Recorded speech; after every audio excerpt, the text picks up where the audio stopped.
Yes, ngo ikaze mu kiganiro Tech Class, ikiganiro ugiye kujya ubanamo natwe mu bumenyi butandukanye.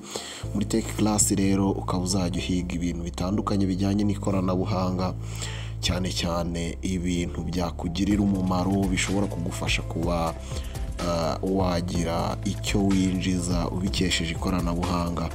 Kugira ngo murabizi ko mu isi y'ikoranabuhanga muri iki gihe abantu benshi barimo baragenda bakorera amafaranga, biteza imbere mu buryo butandukanye bakoresheje ibikoresho bitandukanye by'ikoranabuhanga.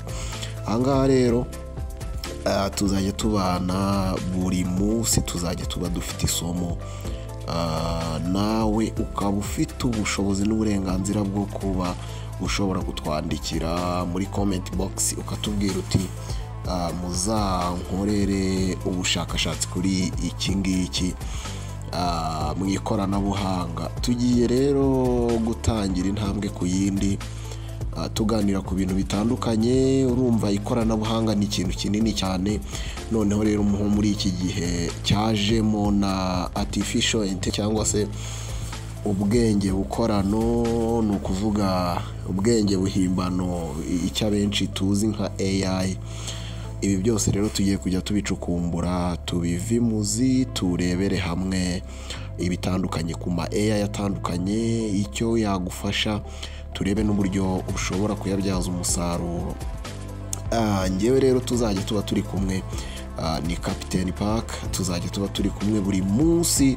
Wowe icyo ndi bugusabe ni uko utazacikwa n'isomo na rimwe, cyane ko kuri Tech Class uzajya wiga wibereye aho uri, kandi tukwigisha ibintu by'umumaro gusa. Tuzajya tugushakira ibifite umumaro. Urumva hari abantu benshi baba bafite amatsiko, for example, urabona nko muri iki gihe hari abantu benshi bagiye banyandikira bambaza batese ko twumva ngo hari abakorera amafaranga ku mbuga nkoranyambaga, kuri social media zitandukanye nka YouTube, TikTok, Facebook, n'izindi zitandukanye. Hari uburyo bwinshi abantu bakorera amafaranga, abantu bashobora gukora ibikorwa bibateza imbere, abantu bashobora kwamamaza business zabo bikaba byabaha inyungu mu buryo butandukanye.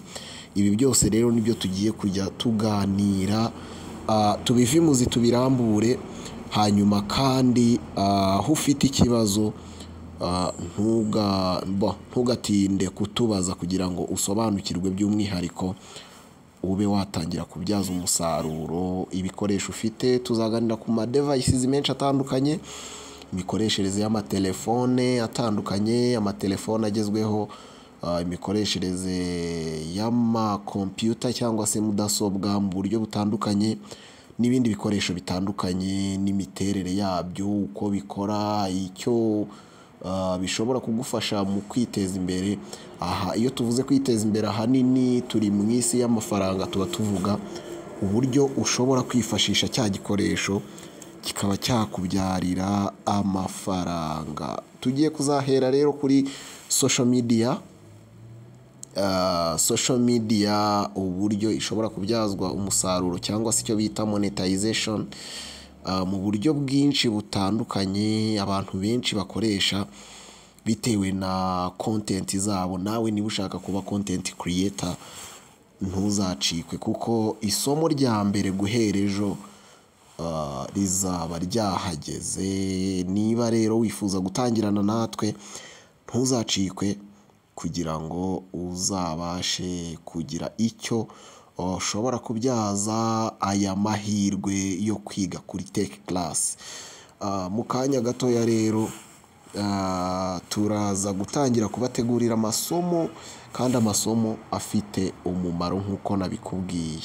Uzahabona byinshi bitandukanye, hanyuma kandi tuzajya tubashiriraho n'uburyo mushobora kutuvugisha kugira ngo mube mwaduha ibitekerezo, mube mwatugezaho ibyifuzo byanyu, mube mwagira ibibazo mutubaza. Ahangaha tuzajya tubagezaho amasomo twakozeho ubushakashatsi twifashishije ibitabo bitandukanye ndetse n'imbuga zitandukanye zikora ibintu bijyanye n'ikoranabuhanga ndetse twifashishe n'inyandiko zitandukanye zigenda zivuga ku bintu by'ikoranabuhanga.